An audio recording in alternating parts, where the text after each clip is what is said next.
Bismillahirrahmanirrahim. Assalamualaikum warahmatullahi wabarakatuh. Alhamdulillahirabbil alamin wa bihi nasta'inu ala umuri dunya waddin. Wa sallallahu ala nabiyyina Muhammadin wa ala alihi wa sahbihi ajma'in. Amma ba'd. Kita panjatkan puja dan puji syukur kehadirat Allah Subhanahu wa taala. Pada kesempatan sore yang berbahagia kali ini, kita masih kembali diberi kekuatan, kesehatan, hidayah serta taufik dari Allah Jalla wa Ala, sehingga kita bisa menghadiri acara kajian rutin di 10 hari terakhir bulan Ramadan untuk mengkaji kitab tafsir As-Sa'di. Semoga Allah Subhanahu wa taala berkenan untuk melimpahkan kepada kita semuanya ilmu yang bermanfaat, sehingga bisa kita amalkan sebagai bekal untuk menghadap kepada Allah Jalla wa Ala. Amin. Salam dan salam semoga senantiasa tercurahkan kepada junjungan kita Nabi besar Muhammad sallallahu alaihi wasallam, kepada keluarganya, sahabatnya dan umatnya yang setia mengikuti tuntunannya hingga di akhir nanti. Para hadirin dan hadirat sekalian yang kami hormati, dan juga segenap pendengar Radio Insani 88.8 FM di Purbalingga, Purwokerto, Banjarnegara, Cilacap, Wonosobo dan Kebumen dan sekitarnya, serta para pemirsa Yufid TV dan Niaga TV yang mudah-mudahan senantiasa dirahmati oleh Allah Azza wa Jalla. Ada sebuah fenomena yang menarik di hari-hari ini atau di tahun-tahun ini, yang fenomena itu beberapa tahun sebelumnya belum kelihatan. Apakah fenomena tersebut? Fenomena mulai banyaknya orang-orang yang semangat untuk menghafal Al-Quran, terutama anak-anak kecil. Dan hal ini adalah sesuatu yang menggembirakan, karena pada tahun-tahun yang lalu, seperti katakanlah 5 tahun sebelumnya atau 10 tahun sebelumnya, orang menghafal Quran adalah sesuatu yang aneh. Ngapain Al-Quran dihafal? Toh mushaf Al-Quran ada di mana-mana, buat apa Al-Quran itu dihafal? Dan pondok-pondok tahfidz Al-Quran masih jarang. Bahkan saya mengalami zaman di mana anak yang tamat dari sebuah pesantren cuma ditargetkan menghafal 1 juz saja selama 6 tahun. Berapa? 1 juz selama 6 tahun. Nah sekarang anak-anak kecil SD, banyak yang menargetkan, anak SD ini ya, banyak yang menargetkan minimal 3 juz, ada yang 5 juz, bahkan ada yang 10 dan 30 juz. Tentunya ini adalah sebuah fenomena yang membahagiakan kita semuanya. Kenapa membahagiakan? Karena ini menunjukkan adanya kesadaran di dalam diri masyarakat, terutama umat Islam, tentang pentingnya memperhatikan Al-Quran, tentang pentingnya kembali kepada Al-Quran, tentang pentingnya menjadikan Al-Quran sebagai pedoman hidup. Akan tetapi yang jadi pertanyaan, apakah kita sudah sampai di garis finish? Sudah atau belum? Belum. Jadi ketika kita punya animo tinggi untuk menghafal Al-Quran, apakah artinya kita sudah sampai garis finish? Yakni maksudnya setelah menghafal Al-Quran tidak ada PR berikutnya? Atau masih ada PR yang panjang sekali? Kalau ada orang yang mengira bahwa pekerjaan dia sudah selesai dengan menghafal Al-Quran, inilah orang yang keliru di dalam memahami Al-Quran. Karena sejatinya Al-Quran diturunkan, tujuan utamanya adalah untuk diamalkan. Al-Quran diturunkan tujuannya adalah untuk diamalkan. Makanya Al-Quran disebutkan oleh Allah di dalam awal surat Al-Baqarah, Alif Lam Mim, Dzalikal kitabu la raiba fihi, terus hudal lil muttaqin. Al-Quran itu diturunkan untuk dijadikan sebagai huda. Apa artinya huda? Petunjuk. Di mana-mana yang namanya buku petunjuk itu untuk diamalkan. Ketika kita beli alat elektronik baru dan kita tidak paham cara mengoperasikannya, maka kita butuh buku petunjuk, buku panduan. Buat apa buku panduan itu? Supaya kita bisa mengoperasikan alat elektronik tersebut dengan baik.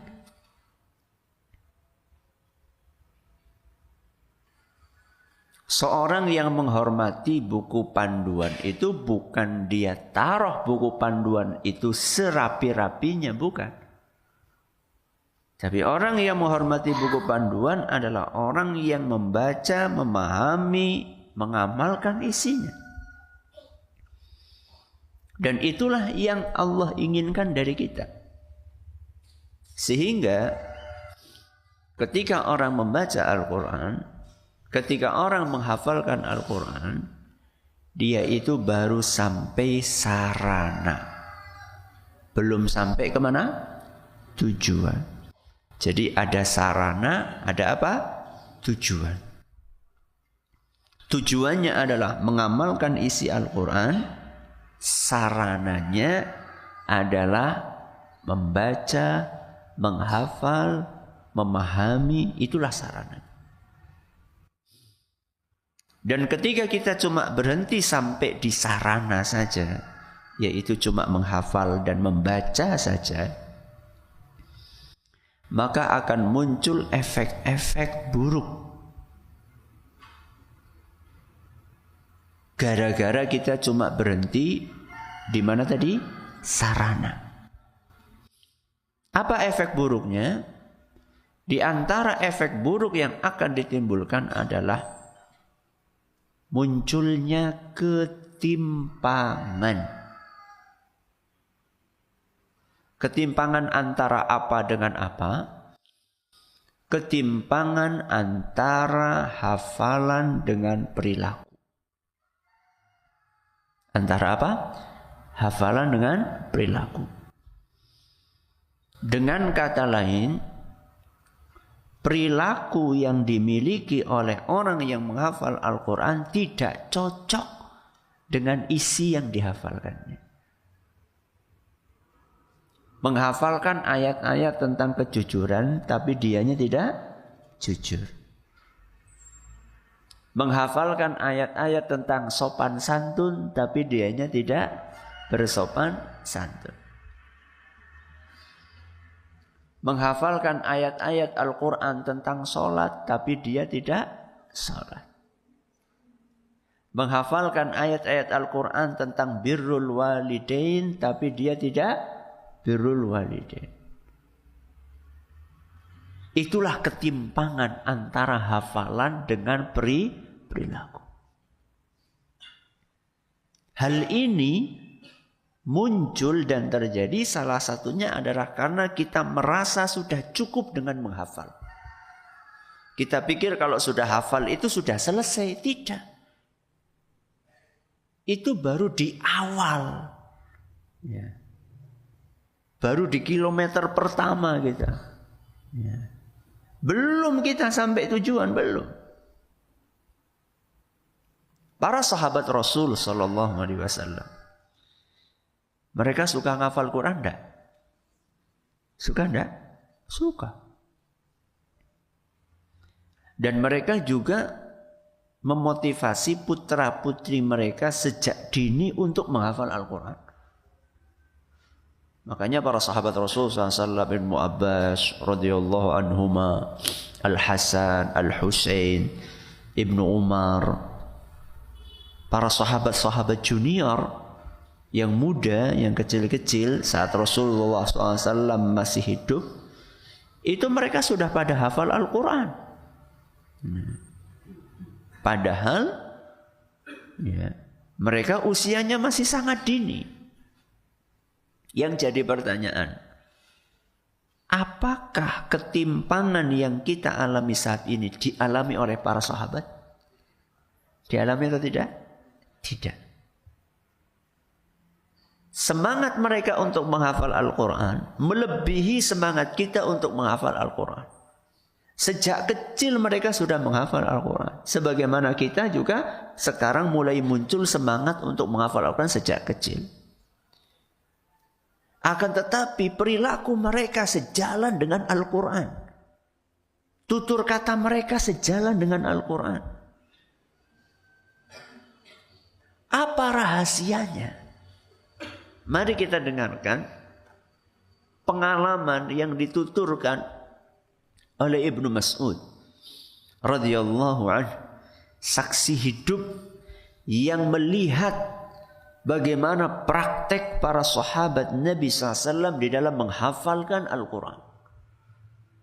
Kata beliau sebagaimana nukil dalam tafsir At-Tabari, kana ar-rajulu minna idza ta'allama 10 ayatin lam yujawizhunna hatta ya'rifa ma'aniyahunna wal 'amala bihinna.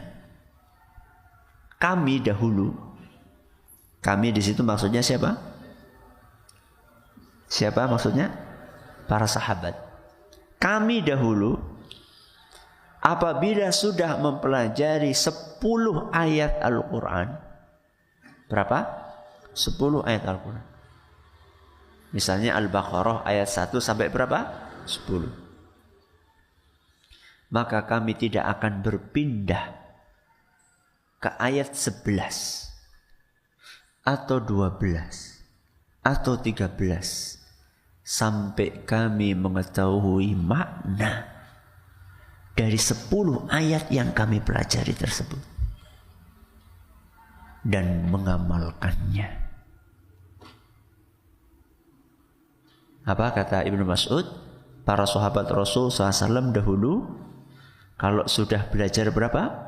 10 ayat, mereka tidak akan pindah, tidak akan melangkah menuju ayat-ayat berikutnya kecuali setelah mereka satu, apa tadi? Paham. Yang kedua, mengamalkan. Memahami dan mengamalkan.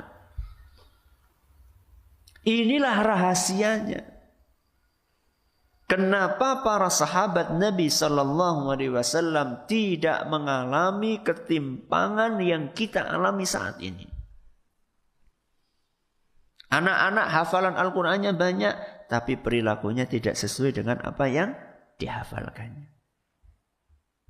Anak-anak hafalannya banyak, akan tetapi tutur katanya tidak sesuai dengan apa yang dihafalkan dari Al-Quran.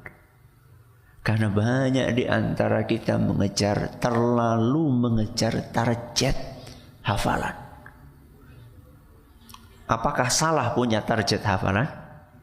Tidak salah. Tapi yang salah adalah ketika demi mengejar target hafalan itu, kemudian kita abai. Kita tidak peduli dengan 2 poin yang tadi disampaikan oleh Ibnu Mas'ud. Yang pertama, memahami, yang kedua mengamalkan. Maka ini PR kita semua.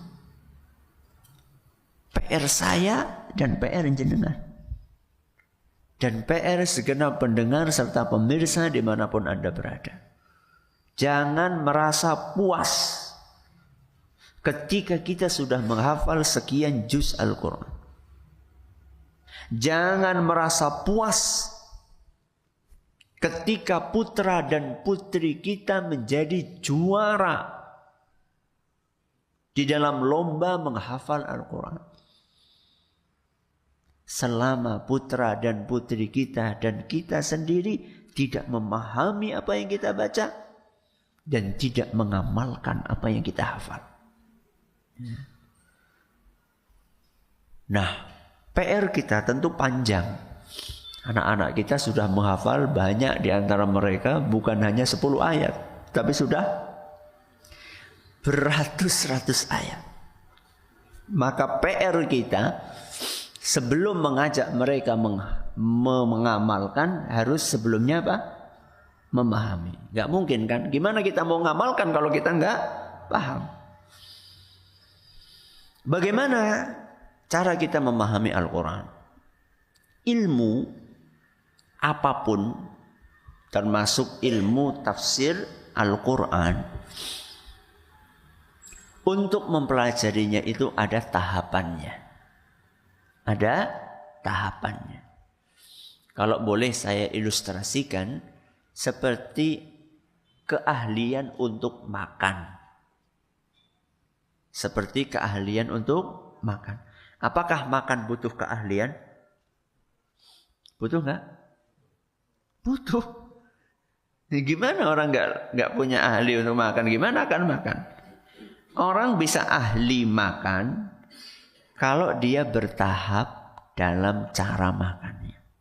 Contoh, yang namanya bayi baru lahir, dia akan makan diawali dengan ASI. Dan tidak ada makanan lain kecuali ASI. Atau yang menggantikan ASI. Apa? Susu formula. Anak sapi. Iya toh? Anak sapi kan? Karena susu sapi. Ya enggak apa-apa kalau enggak bisa. Kecuali kalau bisa tapi enggak mau ngasih ASI. Setelah ASI lama-lama akan dikasih makanan tambahan. Apa makanan tambahannya? Buah. Itu pun bukan sembarang buah. Tidak mungkin ujuk-ujuk durian. Pasti biasanya pisang. Ya. Setelah bisa makan pisang, lama-lama dilatih makan bubur. Ya. Bubur pun mungkin awalnya instan, nanti bikin sendiri dari sayuran, kemudian dicampur nasi, lalu protein hewani di blender, kemudian dikasihkan kepada anak. Setelah bubur kemudian naik menjadi nasi yang halus. Gak mungkin langsung nasi goreng. Ya. Lama-lama nanti bisa makan bakso, bisa makan mie ayam, bisa makan sate, bisa makan gulai. Sudah ahli makan. Ya. Apa yang terjadi kalau misalnya bayi baru lahir langsung disuruh makan mie ayam? Ya, bukan hanya keselak. Bisa terjadi mengalami gangguan pencernaan, bahkan bisa sampai taraf meninggal dunia karena belum ahli. Belajar ilmu agama kalau boleh dianalogikan seperti itu. Jadi yang namanya ilmu agama apapun, tafsir, hadis, akidah, ya, dan yang lain-lainnya, itu kalau mau belajar ada yang namanya tahapan pemula, yaitu dasar. Setelah dasar kemudian ada level di atasnya, menengah. Kemudian ada di atasnya lagi level tinggi. lanjutan. Ya. Tafsir juga sama. Ada tafsir yang ringkas. Nanti ada tafsir apa yang kedua? Menengah. Ada tafsir yang luas lanjutan. Orang yang blank, gak punya pengetahuan sama sekali tentang tafsir Al-Quran. Kalau dia pertama kali belajar langsung mempelajari yang lanjutan, tafsir yang luas, tafsir At-Tabari misalnya, yang jilidnya segini nih kira-kira, ya dari sini sampai sini nih jilidnya, ya. Itu seperti bayi baru lahir disuruh makan mie ayam, ya. Dan mungkin ini pula yang dimaksud oleh orang-orang dahulu ketika berpesan kepada anak-anaknya mencari ilmu agama jangan tinggi-tinggi, khawatir nanti stres, kata. Ini yang bermasalah itu bukan ilmu agamanya. Yang bermasalah, satu mungkin tidak mengikuti tahapan, atau yang kedua mempelajari ilmu bukan agama dianggap ilmu agama. Dan ini sering terjadi, ya. Dia pikir ini ilmu agama, padahal ini bukan ilmu agama, tapi ilmu yang disisipkan, yang diselundupkan oleh oknum-oknum yang tidak bertanggung jawab ke dalam literatur buku-buku yang dinamakan buku-buku Islam. Tapi kalau ada orang belajar ilmu agama, benar-benar ilmu agama, bukan ilmu selundupan, ya. Ilmu yang diselundupkan kepada ilmu agama. Betul-betul dia belajar ilmu agama. Kemudian cara belajarnya mengikuti apa tadi? Tahapan. Insya Allah tidak akan stres. Justru dia akan sehat walafiat. Nah, ilmu tafsir ini, tafsir yang ringkas, salah satunya adalah tafsir yang akan kita pelajari hari ini. Sering disebut dengan tafsir apa? As-Sa'di. Judul aslinya bukan tafsir As-Sa'di. Seperti tafsir Ibnu Katsir, itu judul aslinya bukan tafsir Ibnu Katsir. Tafsir Ibnu Katsir judul aslinya adalah Tafsirul Qur'anil Azim. Itu judul aslinya. Tafsir At-Tabari juga judul aslinya bukan tafsir At-Tabari, tapi Jami'ul Bayan fi Ta'wili Ayil Quran. Kenapa kok kemudian disebut tafsir At-Tabari, disebut tafsir Ibnu Katsir? Untuk memudahkan mengingat, satu. Yang kedua, supaya langsung paham ini buku yang nulis siapa. Jadi Ibnu Katsir itu adalah nama penulisnya. At-Tabari itu adalah nama penulisnya. Berarti tafsir As-Sa'di. Ayo anak-anak pisah nak, jangan ngumpul di situ. Ayo Usama di belakang sana. Nah, Fahri agak ke tengah. Iya. Jadi As-Sa'di itu adalah nama dari penulis tafsir ini. Judul aslinya Taisiru Al-Karimir Rahmani fi Tafsiri Kalamil Mannan. Siapa yang sudah hafal? Taisiru Al-Karimir Rahman fi Tafsiri Kalamil Mannan. Angel banget Ustaz, ora apa-apa. Yang paling penting bukan judulnya, tapi isi. Penulisnya namanya As-Sa'di. Nama lengkapnya Syekh Abdurrahman bin Nasir As-Sa'di. Diringkas dengan apa? As-Sa'di.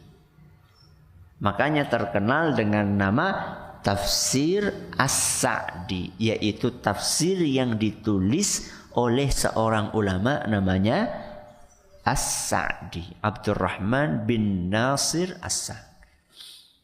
Beliau adalah gurunya para ulama kontemporer. Mungkin ada yang sering mendengar nama Syekh Ibnu Utsaimin atau Syekh Al-Utsaimin. Ulama besar kontemporer abad ini. Itu muridnya Syekh As-Sa'di.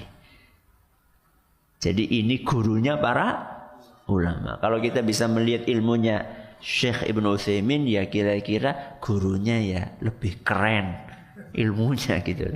Kira-kira seperti itu. Ya. Apakah tafsir ringkas itu cuma tafsir As-Sa'di saja? Banyak tafsir yang ringkas selain tafsir As-Sa'di. Dari dulu ulama kita sudah nulis tafsir yang ringkas. Contohnya dua ulama yang nama gelar awalnya adalah Jalal. Ya. Dua ulama gelarnya depannya apa? Jalal. Yaitu Imam Jalaluddin As-Suyuti dan Imam Jalaluddin Al-Mahalli. Dua ulama ini nulis buku tafsir yang sering disebut dengan tafsir Jalalain. Apa? Jalalain. Jalalain itu artinya dua jalal. Dua jalal. Karena penulisnya dua orang. Satu namanya Jalaluddin As-Suyuti, yang kedua Jalaluddin Al-Mahalli. Ini termasuk kitab tafsir yang ringkas. Kenapa kita pilih tafsir As-Sa'di? Salah satu pertimbangannya, walaupun itu bukan satu-satunya kitab tafsir yang ringkas, salah satu pertimbangannya karena fokus dari Imam As-Sa'di adalah menjelaskan kandungan dari sebuah ayat. Apa?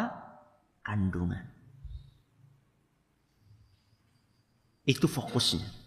Fokus Imam As-Sa'di bukan menjelaskan makna kata per kata. Makna kata per kata itu begini. Bismillahirrahmanirrahim. Bismi dengan menyebut nama. Allah Ar-Rahman yang maha pengasih, Ar-Rahim yang maha penyayang. Itu namanya kata per kata. Tafsir As-Sa'di konsentrasinya bukan di situ. Tapi konsentrasinya adalah menjelaskan kandungan inti dari sebuah ayat. Ketika kita mendengar ayat aqimus shalah, terjemahannya apa? Tegakkanlah salat. Kandungannya apa? Ayat ini nyuruh kita untuk salat. Berarti salat 5 waktu hukumnya wajib. Yang wajib sekedar salat saja tidak, tapi salat dengan sempurna.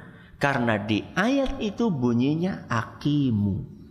Aqimu menegakkan. Bukan sekedar berdiri, ruku, sujud dan seterusnya. Itu namanya kandungan. Nah, tafsir As-Sa'di ini menjelaskan kandungan setiap ayat dengan ringkas. Dan ini tidak mungkin bisa dilakukan kecuali kalau penulisnya sudah mengkaji kitab-kitab tafsir sebelumnya. Yang jumlahnya ratusan atau ribuan. Jadi beliau itu membantu kita untuk meringkaskan ilmunya para ulama sebelumnya. Makanya orang kadang-kadang ketika membaca buku tafsir klasik, kadang-kadang bingung. Menurut Imam Anu kayak gini, menurut Imam Anu kayak gini, menurut Imam Anu kayak gini. Kita dibantu sama siapa? Imam As-Sa'di, Syekh As-Sa'di ini. Nih ringkasannya kayak gini, instan. Tinggal apa? Tinggal mengkonsumsi. Ya. Memahami, menghafalkan. Itulah kira-kira sedikit tentang tafsir apa? As-Sa'di. Kita akan awali dengan tafsir surat Al-Fatihah. Silakan dibaca.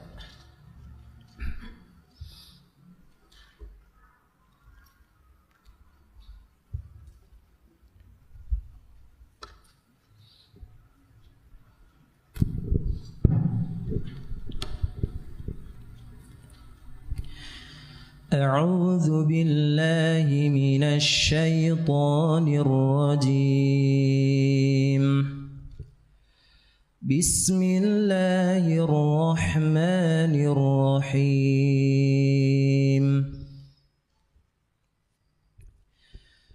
الحمد لله رب العالمين الرحمن الرحيم مالك يوم الدين إياك نعبد وإياك نستعين اهدنا الصراط المستقيم صراط الذين أنعمت عليهم غير المغضوب عليهم ولا الضالين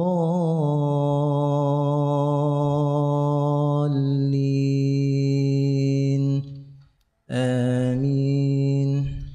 Kita awali dengan ayat yang pertama. Di sini tertulis ayat pertama adalah apa? Bismillahirrahmanirrahim.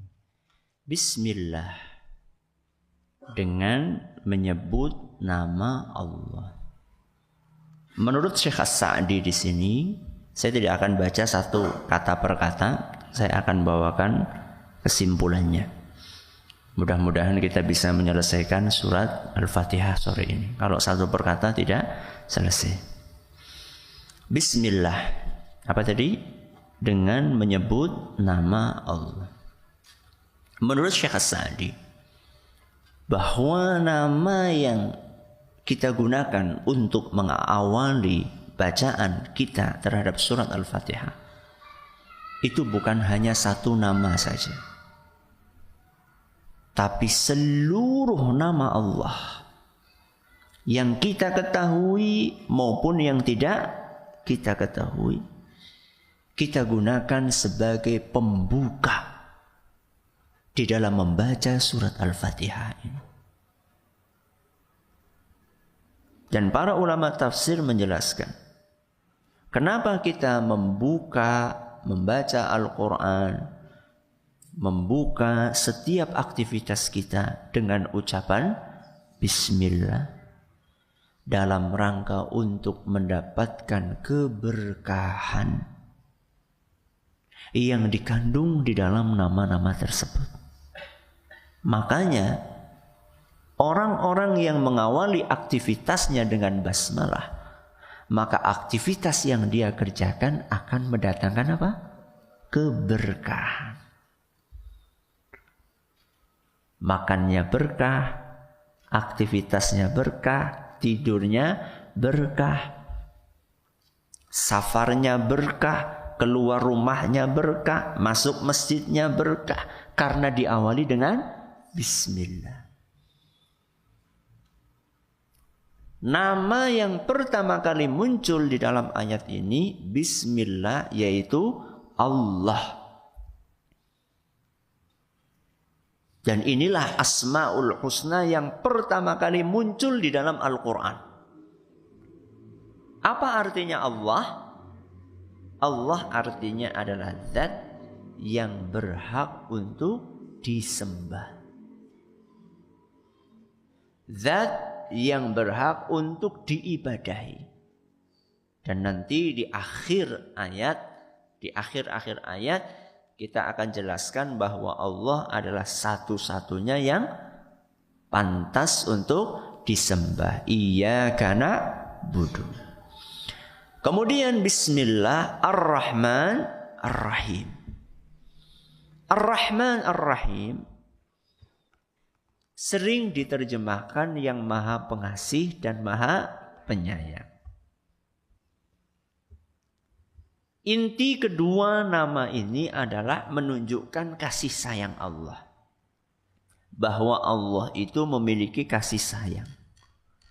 Dan kasih sayang Allah ini sangatlah luas.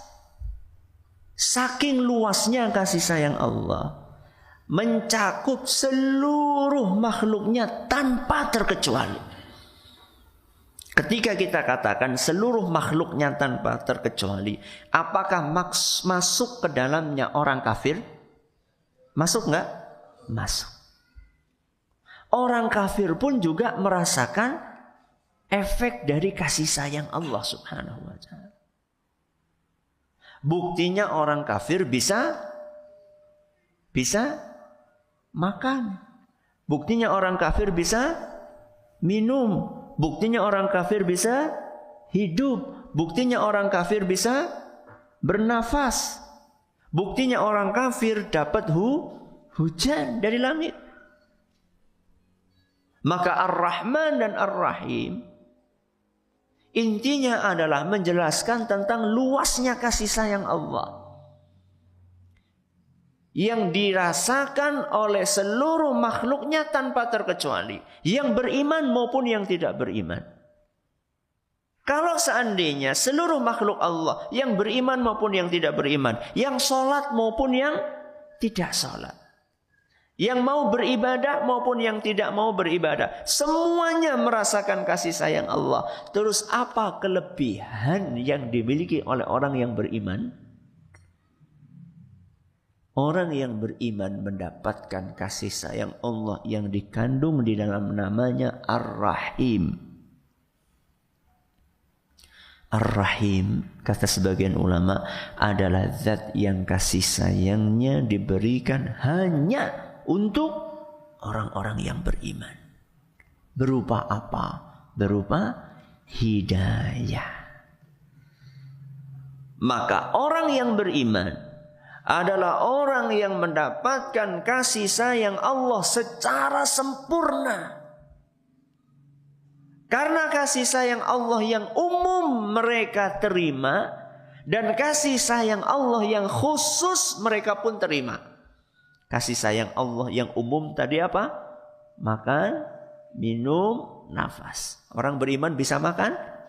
Bisa. Bisa minum? Bisa. Bisa bernafas? Bisa. Orang kafir juga bisa. Terus apa keistimewaan orang yang beriman? Orang yang beriman mendapatkan kasih sayang Allah spesial yang tidak didapatkan oleh orang-orang kafir. Apa tadi? Hidayah. Kita bisa sholat. Kita bisa apa? Baca Quran. Kita mau beribadah. Kita mau berzikir. Ini semua adalah kasih sayang dari Allah. Mana yang lebih mahal? Mana yang lebih mahal? Hidayah apa makan? Hidayah. Maka beruntunglah orang-orang yang beriman. Bismillahirrahmanirrahim. Ayat yang kedua, apa bunyinya? Alhamdulillahi Rabbil Alamin. Alhamdu biasa diterjemahkan segala puji. Dari mana kata segala itu? Dari al. Dari al. Ya. Alhamdu maksudnya segala pujian. Segala pujian itu berarti segala jenis pujian.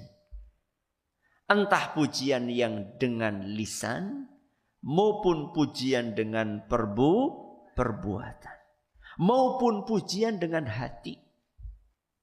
Segala pujian tersebut yang mutlak, yang sempurna hanya kita tujukan kepada siapa? Allah. Alhamdulillah. Pujian yang sempurna, yang mutlak, yang diiringi dengan pengagungan dan kasih sayang, itu hanya ditujukan kepada Allah saja. Kenapa? Karena Allah Maha Sempurna. Di sini disebutkan karena kesempurnaan sifat-sifatnya. Allah sempurna sifat-sifatnya. Tidak ada satupun sifat Allah yang tidak sempurna. Keadilan Allah sempurna. Kasih sayang Allah sempurna. Ilmu Allah sempurna. Seluruh sifat-sifat Allah sempurna. Apakah cuma sifat-sifatnya saja yang sempurna? Tidak. Termasuk juga perbuatan Allah. Perbuatan Allah juga sempurna. Karena perbuatan Allah antara karunia dan keadilan. Maksudnya gimana Ustadz? Antara karunia dan keadilan. Takdir yang kita alami di dunia ini. Ada yang enak, ada yang tidak enak. Ada yang menyenangkan, ada yang menyedihkan. Contoh yang enak apa? Contoh yang enak apa? Sehat. Apalagi? Rizki lancar. Apalagi? Istri cantik. Apalagi? Anak nurut, soleh, solihah. Yang enggak enak apa?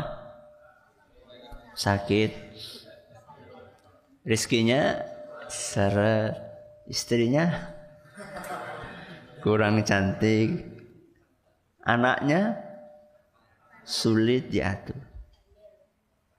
Yang pertama tadi, yang enak-enak, itulah karunia dari Allah. Sedangkan yang tidak enak-enak tadi, itu adalah keadilan dari Allah. Ustaz, anak saya nakal kok adil? Ya. Karena biasanya kenakalan anak itu bersumber dari kenakalan orang tua. Karena orang tua nakal, tidak memperhatikan pendidikan anak. Makanya Allah Maha Adil. Diingatkan dengan kenakalan siapa? Anak-anaknya. Maka ketika anak nakal, jangan menyalahkan Allah. Karena itu peringatan dari Allah kepada Anda yang kurang memperhatikan pendidikan anak. Kita memuji Allah karena seluruh perbuatan Allah menakdirkan yang enak maupun yang tidak enak. Tidak lepas dari satu karunia, yang kedua keadilan. Alhamdulillahi Rabbil Alamin. Rabb, ya, penguasa, pencipta, pemilik, pengatur. Itulah yang ada di dalam nama Allah, apa tadi? Ar-Rabb. Allah yang menciptakan, Allah yang mengatur, Allah yang memiliki. Apa yang diatur, apa yang dimiliki, apa yang diciptakan? Al-Alamin. Apa Al-Alamin? Alam semesta. Alam semesta itu berarti mencakup manusia, hewan, tumbuhan, jin, malaikat, dan seluruh makhluk yang kita ketahui maupun yang tidak kita ketahui. Ada enggak makhluk yang tidak kita ketahui? Wah, mungkin lebih banyak daripada yang kita ketahui. Semua makhluk-makhluk ini diciptakan, terus dikuasai, terus diatur oleh Allah. Itu arti dari Rabbul Alamin. Selesai ayat keberapa? Kedua. Ayat yang ketiga. Ar-Rahman Ar-Rahim. Sudah kita bahas tadi. Ketika kita membahas ayat yang pertama. Bismillahirrahmanirrahim. Kenapa diulangi? Kenapa diulangi? Menurut sebagian ulama tafsir, karena sebagian orang ketika dia mendengar kata Rabbul Alamin, apa tadi? Pencipta, penguasa, pengatur, pemilik. Ketika dengar kata itu, sebagian orang merasa takut. Biasanya kan kalau kita berhadapan dengan penguasa itu kan apa? Ngeri. Ya. Maka diingatkan sama Allah bahwa penguasa mutlak alam semesta ini adalah zat yang Rahman dan Rahim. Maka jangan sampai kalian berlebihan di dalam menakuti Allah. Walaupun Allah adalah pencipta, pengatur, pemilik, penguasa alam semesta ini. Takut boleh, tapi takut yang proporsional. Karena ketakutan kalian harus diiringi dengan rasa harap. Karena sebagaimana Allah punya neraka, Allah juga punya surga. Sebagaimana Allah punya azab, Allah juga punya nikmat. Makanya harus seimbang antara khauf dan apa? Roja. Khauf itu rasa takut, roja itu adalah harapan. Berpindah ke ayat yang keempat. Apa bunyinya? Maliki yaumiddin. Maliki artinya adalah pemilik. Ya.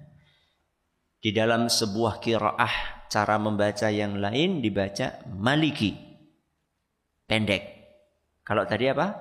Maliki. Cara membaca yang kedua apa? Maliki. Maknanya sama, beda. Maliki artinya adalah pemilik. Maliki artinya adalah raja, penguasa. Allah ini pemilik apa penguasa? Dua-duanya. Allah ya pemilik ya penguasa. Penguasa apa? Di sini disebutkan yaumiddin. Yaum artinya hari, din artinya pembalasan. Apa yang dimaksud dengan hari pembalasan? Hari kiamat. Di hari kiamat nanti, apapun yang kita kerjakan akan dibalas oleh Allah. Sekecil apapun perbuatan kita, entah perbuatan yang baik maupun perbuatan yang buruk. فَمَنْ يَعْمَلْ مِثْقَالَ ذَرَّةٍ خَيْرًا يَرَهُ. Terus وَمَنْ يَعْمَلْ مِثْقَالَ ذَرَّةٍ شَرًّا يَرَهُ. Sekecil apapun kebaikan yang kita lakukan, maka kita akan dapatkan balasannya. Dan sekecil apapun keburukan yang kita lakukan, kita akan dapatkan balasannya. Yaumuddin. Apa? Hari pembalasan. Siapa yang memiliki dan menguasai hari pembalasan? Jawabannya Allah Subhanahu wa ta'ala.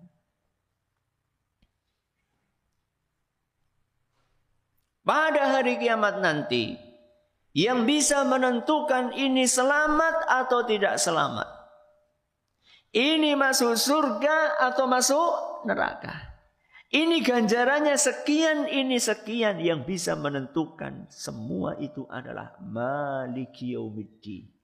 Siapa? Allah Subhanahu wa ta'ala. Ini ayat keberapa? Ayat keempat. Ayat yang kelima. Ini inti dari surat Al-Fatihah. Apa? Inti dari surat Al-Fatihah. Ayat kelima. Dan surat Al-Fatihah adalah intinya Al-Quran. Dan Al-Quran adalah inti kitab-kitab yang Allah turunkan dari langit. Kita ulangi. Ayat yang kelima, intinya surat Al-Fatihah. Surat Al-Fatihah intinya Al-Quran. Al-Quran intinya kitab-kitab suci yang Allah turunkan dari langit. Berarti ayat kelima ini intinya inti, intinya inti, intinya inti. Maka ayat yang kelima ini adalah inti dari ajaran seluruh agama. Iyyaka na'budu. Objeknya mana? Iyyaka. Hanya kepadamu. Mu di sini siapa? Allah. Subjeknya siapa? Nahnu, kita. Siapa kita? Kita. Jin dan manusia. Biasanya yang namanya kalimat susunannya bagaimana? Subjek, predikat, objek. Objek ditaruh di mana? Di belakang. Saya makan korma loh. Ini mau buka kok. Saya makan korma. Saya subjek. Makan predikat. Korma objek. Rata-rata kalimat itu susunannya seperti itu. Apa dulu? Subjek, predikat, objek.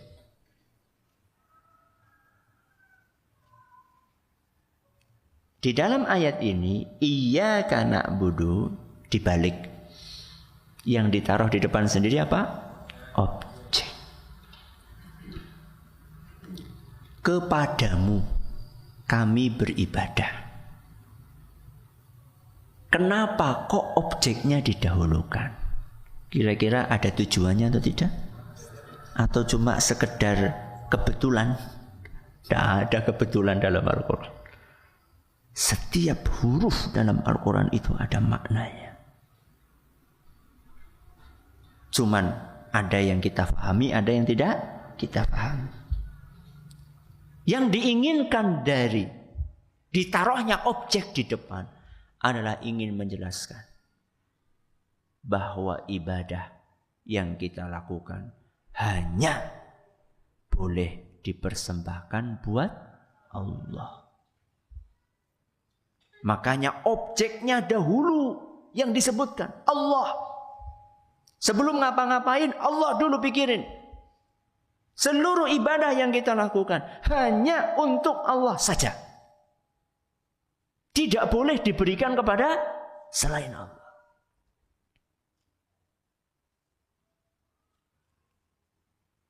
Sulit atau berat? Salah. Sulit atau gampang? Berat atau ringan? Seluruh ibadah yang dikerjakan hanya untuk Allah saja. Berat atau ringan? Berat. Karena berat, maka kita butuh bantuan. Bantuan dari yang maha kuat. Siapa? Allah. Makanya setelah itu kita katakan wa iyyaka nasta'in.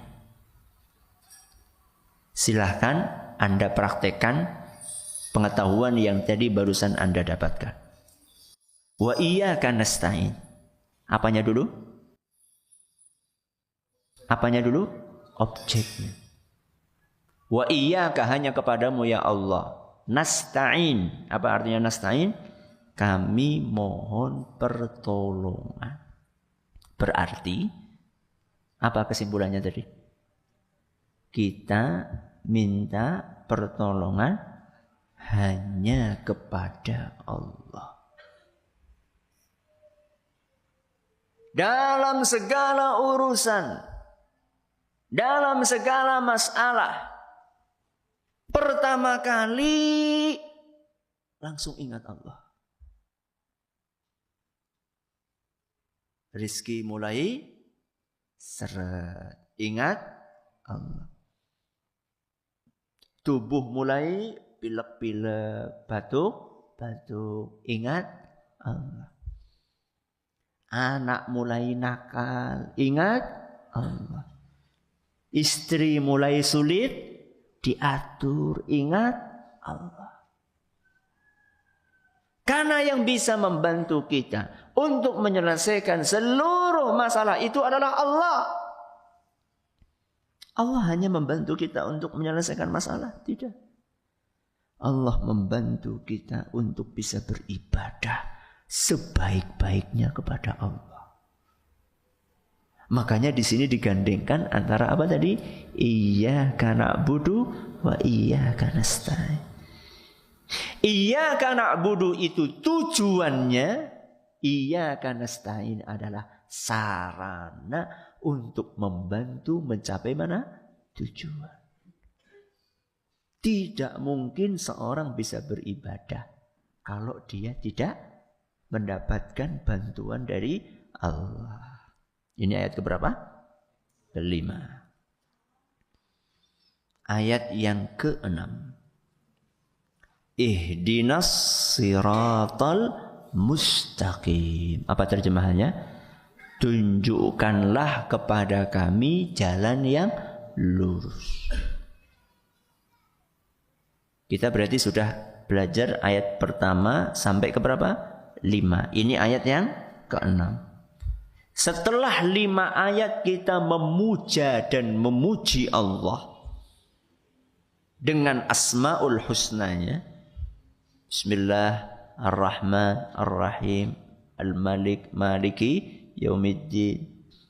Kemudian kita menunjukkan kebutuhan kita kepada Allah. Iyyaka na'budu wa iyyaka nasta'in. Setelah kita memuja dan memuji Allah, baru kita minta. Baru kita berdoa. Itu namanya berdoa dengan etika. Jadi orang, ya Allah jaluk duit ya. Bukan seperti itu. Ya. Tapi puji dan puja Allah dulu. Ini kita diajari cara minta yang benar lewat surat Al-Fatihah.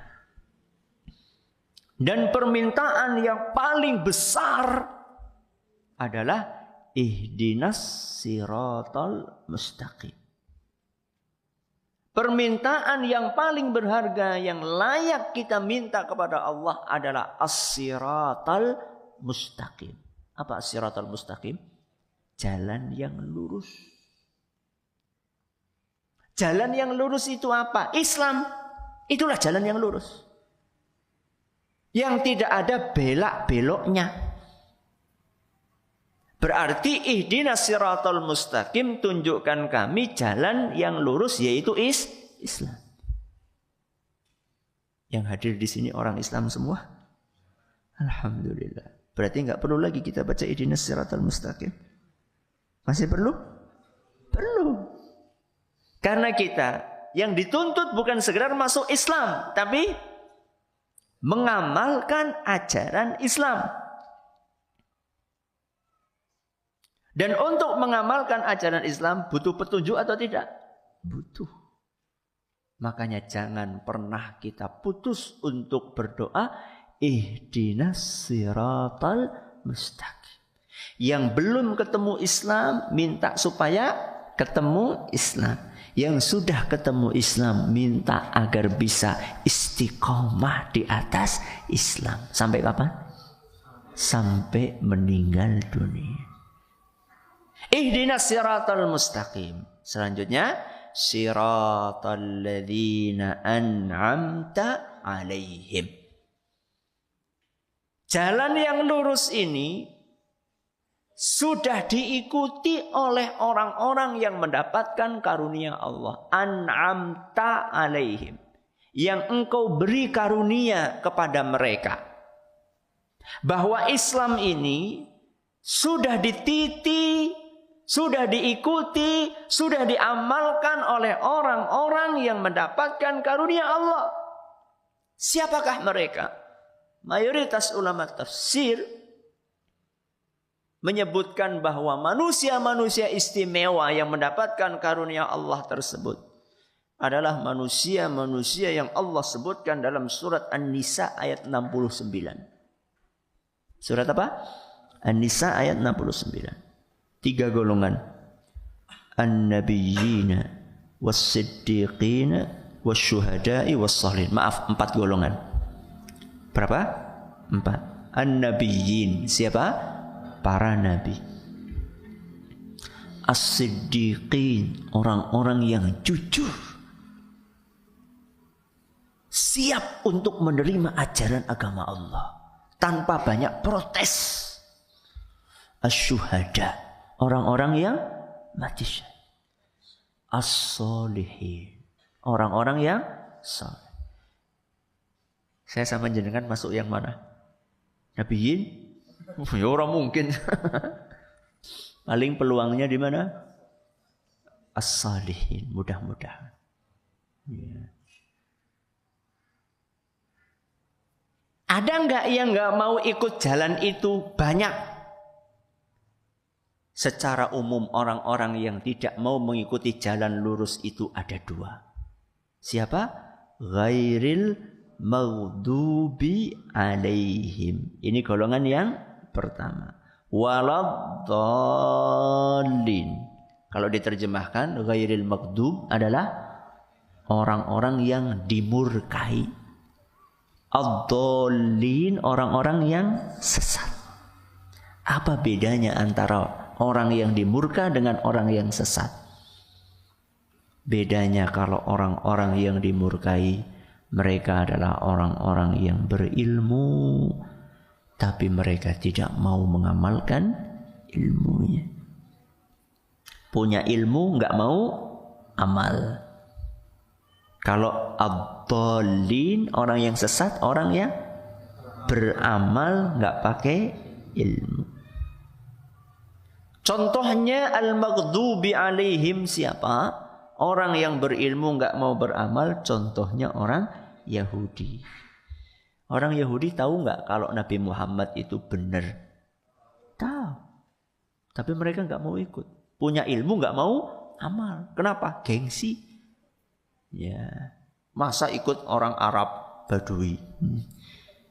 Kami kan lebih mulia, Bani Israil. Sampai sekarang orang Yahudi merasa mereka adalah manusia pilihan. Sampai sekarang.